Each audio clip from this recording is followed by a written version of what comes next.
Disney World wants you to think that everything going on in the parks next year is going to be fantastic, but that's not necessarily the truth. Let's uncover all the bad news that Disney's trying to distract you from today on DFB Guide.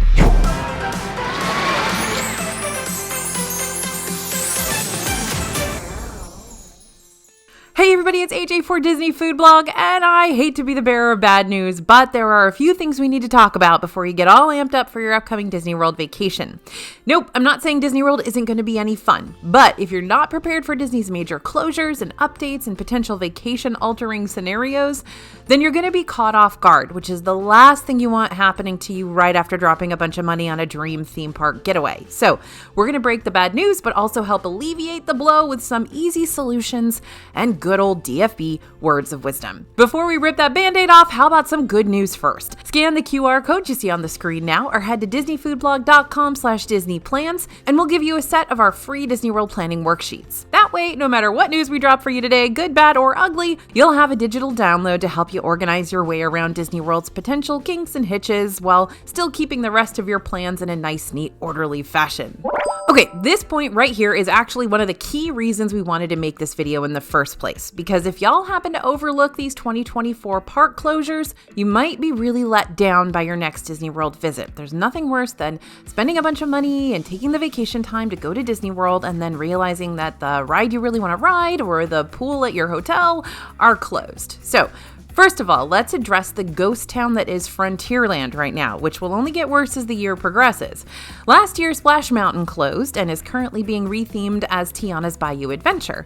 This new ride will follow Princess Tiana and the saxophone-playing Gator Lewis on a musical adventure as they prepare for their first ever Mardi Gras performance. We know that Tiana's Bayou Adventure is set to open sometime in 2024, but we're not sure when exactly that sometime is going to be. We're assuming later, much later. And while it's exciting to see progress underway for it, all that scaffolding can really pull you out of that Frontierland whimsy that this area of the park is usually so well known for. But Frontierland's not just updating a classic ride, they're updating a classic show as well. In 2024, the beloved Country Bears will be learning an all-new act, singing their usual songs in new styles like country, rockabilly, and bluegrass. Again, no exact timeline has been announced for the Country Bear Jamboree refurb, but there's a good possibility that both Tiana's Bayou Adventure and the new Country Bear Musical Jamboree will be receiving updates at the same time, making Frontierland more of a construction zone rather than a fully immersive land for potentially several months out of this new year. That being said, Big Thunder Mountain Railroad and Tom Sawyer Island are remaining open for guests, so despite the cranes and construction walls,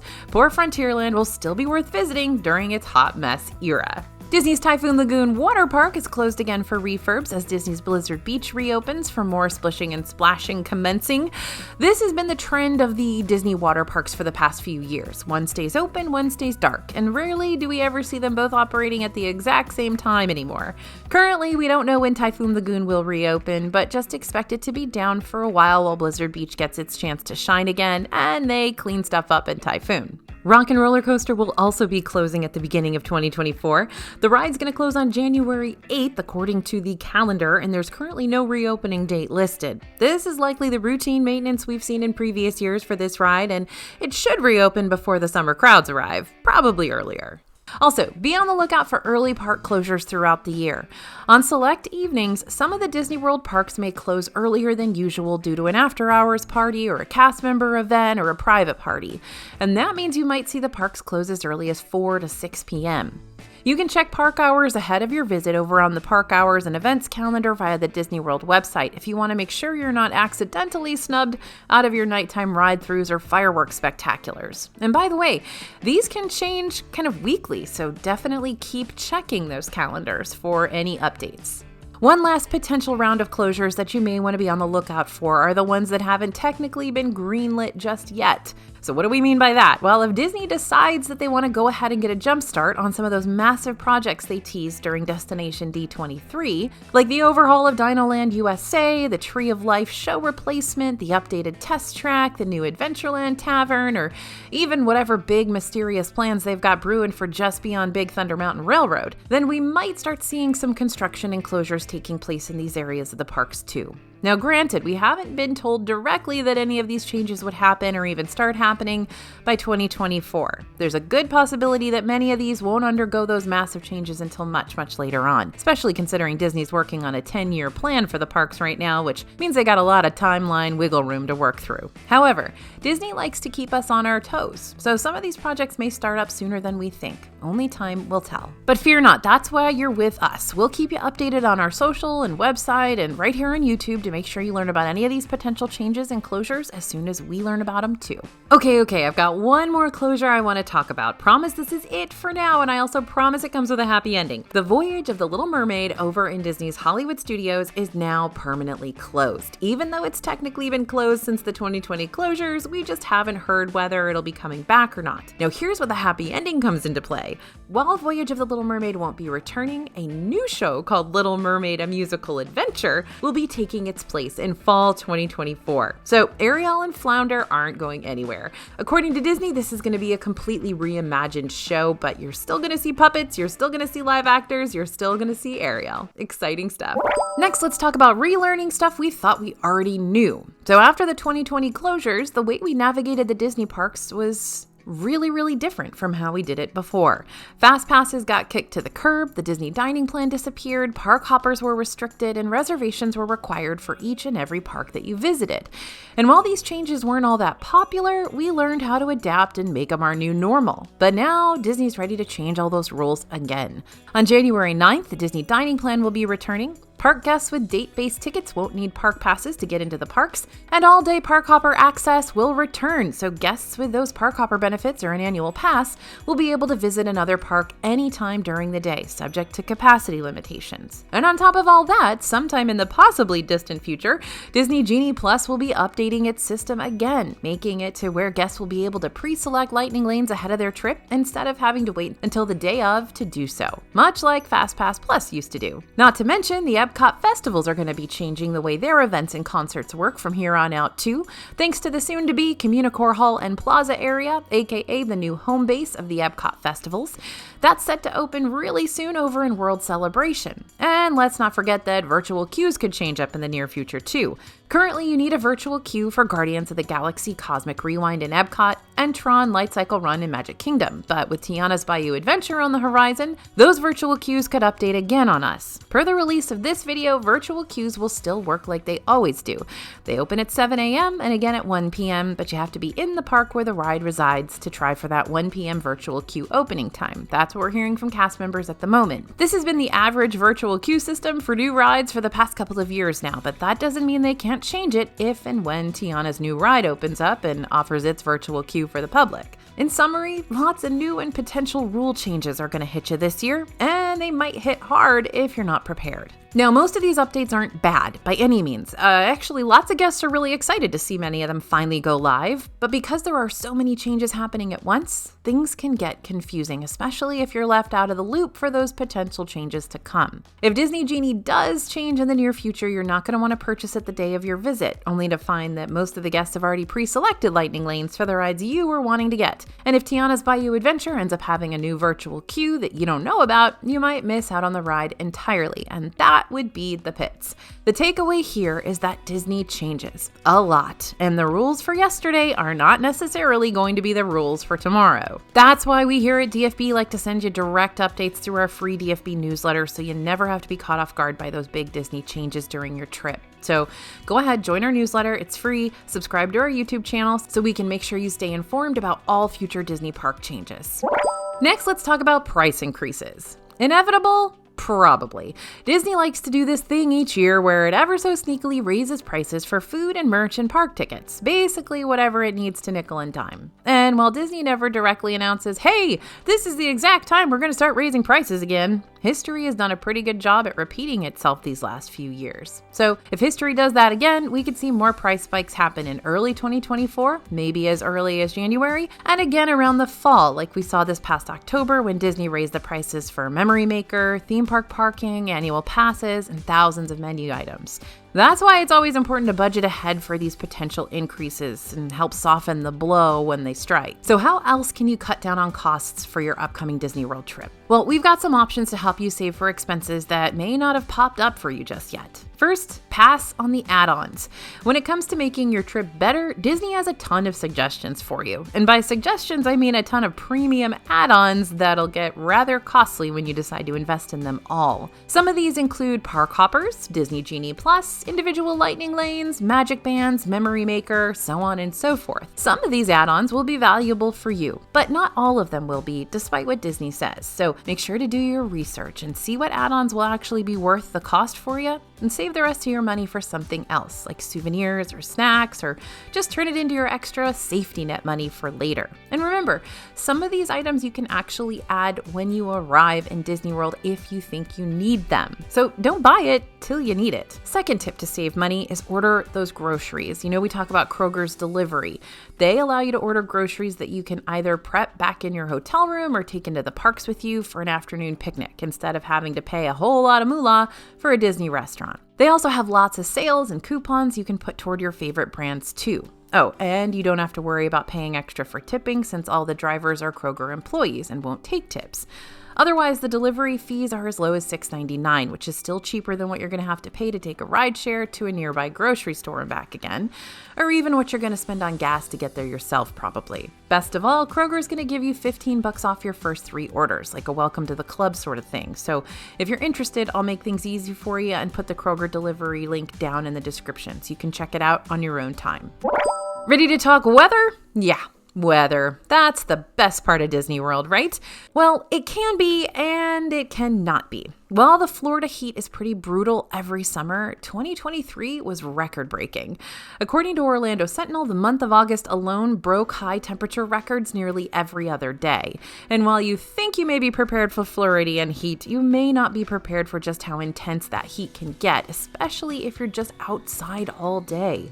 The National Oceanic and Atmospheric Association, which, by the way, my sister-in-law works for, has announced that the extreme heat we experienced in 2023 is expected to persist into this new year, which means all sorts of nasty Disney World problems will be running rampant, like chafing and dehydration and heat exhaustion. Yep, it all happens. So here's what you're going to do to fight back the high temps and roasty toasty sun rays. First, pick up some Body Glide. Unfortunately, chafing is not just limited to the thigh area. Any sweaty skin-on-skin contact can become a major irritator. But Body Glide, or whatever anti-chafing balm you want to use, I don't care which one you choose, I tend to use Body Glide just because I've used it for a lot of years and it always works, can definitely make things a little or a lot less irritating. You can usually find these kind of sticks over the counter at your drugstore, back home, or at sports stores and stuff like that. Number 2, drink water. Remember, most quick service locations will provide you with free water cups, so whether you bring reusable water bottles with you or not, which we totally recommend by the way, you can request water for free at these fast food places and cast members should be able to hook you up with some sweet, sweet relief. It's also not a bad idea to pack electrolyte booster packets like the Liquid IV hydration multiplier things if you think those work. I don't actually know. They claim that it'll double your hydration and electrolytes with each cup of water you drink. Now, our reporters in the parks do tend to sometimes use these and they say that it helps, so there you go. And 3, take plenty of breaks. If the sun is finally causing your group to toss up the white flag, it's important to not push everyone to their breaking point. Try ducking into a quick service location for a bit, find a table to sit at, maybe just snack or rehydrate for half an hour or so. You'll be amazed at what a little AC, a little water, and a little nourishment can do for you and your family, including keeping the meltdowns away. Now, there's lots of other weather tips that we've got for you. Not going to put them in this video, but we've got tons of weather videos here on the channel for you, and we've got lots of tips for how to get through that summer heat when you're just swimming through that humidity all day long. Okay, it's not just the Disney World parks that will be experiencing those major closures, it's the hotels too. For instance, starting on January 16th through January 21st, 2024, the Skyliner is going to be closed for routine maintenance. The areas between Pop Century and Art of Animation over to the Caribbean Beach Resort and Caribbean Beach Resort to Hollywood Studios will be closed from January 16th through the 21st, and the section between Caribbean Beach, the Riviera, and Epcot will remain closed until January 27th. Now, I'm not not saying I don't like routine Skyliner maintenance because, oh my gosh, please make sure my Sky Gondola continues to fly safely across that wire. Thank you very much. But if you're booking a Skyliner resort around this time and you're fully expecting this transportation service to take you to Epcot and Hollywood Studios each day, then you're going to be disappointed when you're redirected to the buses instead. By the by, if you're even visiting Disney World during this time frame and you're like, oh, this won't affect me, I'm not staying at a Skyliner resort, it definitely could affect you if you were thinking you were going to take the Skyliner from Epcot to Hollywood Studios or from Riviera Resort to Epcot or anything like that. It'll sneak up on you how often you might have been planning on taking the Skyliner. Meanwhile, some of the main Disney Resort pools are going to be undergoing maintenance too. The Fuentes del Morro pool at Caribbean Beach is going to be undergoing routine maintenance from January 2024 to late March, and the Doubloon Lagoon pool at Port Orleans Resort French Quarter, which is their only pool there by the way, will be closed from January 2024 to April 2024. So no Skyliner or Fuentes del Morro pool for Caribbean Beach in January. That is a double whammy. That being said, you'll still be able to swim in one of the 5 leisure pools that are around Caribbean Beach, or if you're staying at French Quarter, you can take a walk over to Port Orleans Riverside and use their Old Man Island feature pool, or any of their other leisure pools too, since these 2 Port Orleans resorts know that sharing is caring. That said, it's still a walk, so, it's not going to be super close. Over at Disney's Grand Floridian Resort and Spa, we're still waiting to hear about anything, literally anything, regarding the former character buffet restaurant 1900 Park Fair, which never reopened after the pandemic closures. Also, the Grand Floridian Tea Room, not in existence at the moment. Don't know what's going on.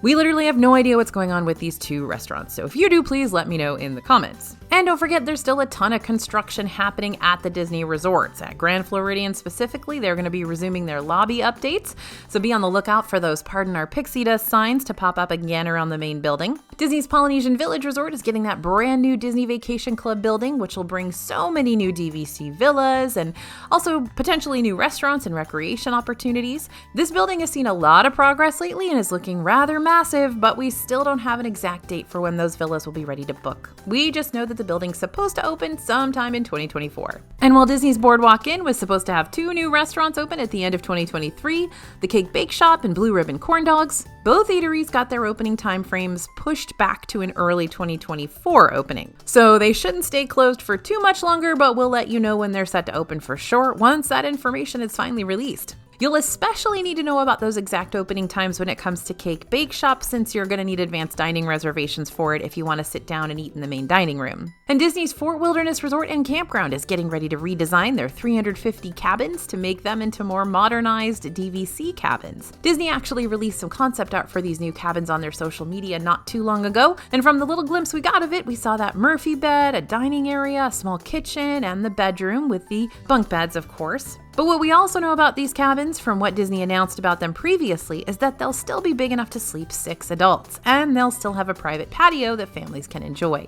Side note, I'm not really sure how I feel about the concept art for these so far. I'm already missing all those dark-colored, cozy, rustic touches that the cabins have always had, because these feel very non-woodsy, and the way the couch is placed all weird to the TV feels strange, but again, this is early concept art, so maybe I'll grow to love it as more things are revealed. Now, these new cabins are slated to open for all guests later this summer. Resort updates, closures, and refurbs happen consistently throughout the year, so it's important to check each resort's main page via the Disney World website to see if any construction warnings are listed toward the top of the page.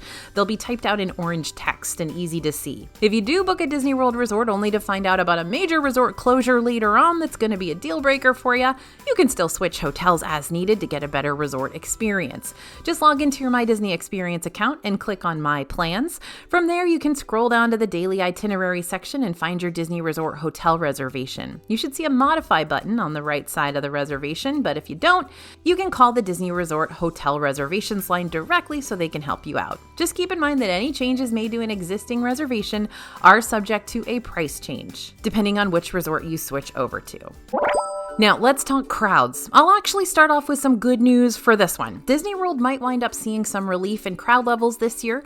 We recently made a whole video talking about why crowds could potentially dwindle in 2024, which you should check out after this if you're curious as to know where everyone's planning on going instead. But here's the bad news. Just because the Disney crowds may not be as intense as they once were, that doesn't mean you're not going to still run into those days when the sea of people is so thick, you'll feel like you need some water wings just to keep yourself afloat.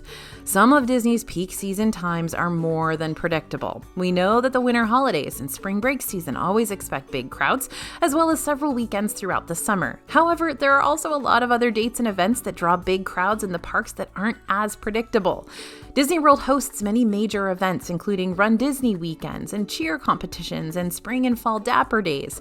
Not to mention, the first day or weekend of a new Epcot festival can also see some pretty intense crowds across all the new food booths, so you'll want to brace yourself for potentially long lines just to get a bite to eat. And of course, since everybody's going to be in Epcot that day for the festival, they're going to be riding the rides too. It's going to be in your best interest to check the Disney World hours and events calendar online, just to make sure there aren't any major events happening across the resort before you book your big trip. But even if there is going to be a major event during the one and only time you can visit Disney World this year, don't freak out, because there are still several ways you can meander around the crowds and still have a good time regardless. Here are just a few crowd survival tips for now, but be on the lookout for many more to come throughout the new year, because we got you. First, study up on Disney Genie. Even if you're not too keen on the idea of paying for line bypassing services, you can still use the free Disney Genie tool to help you navigate Disney on its busiest days. The attractions and shows tip board will let you see current and forecasted wait times for rides and other experiences, so you can figure out the best time to get in certain queue lines during the day. I'd recommend getting an early start and checking out wait times before your trip even kicks off.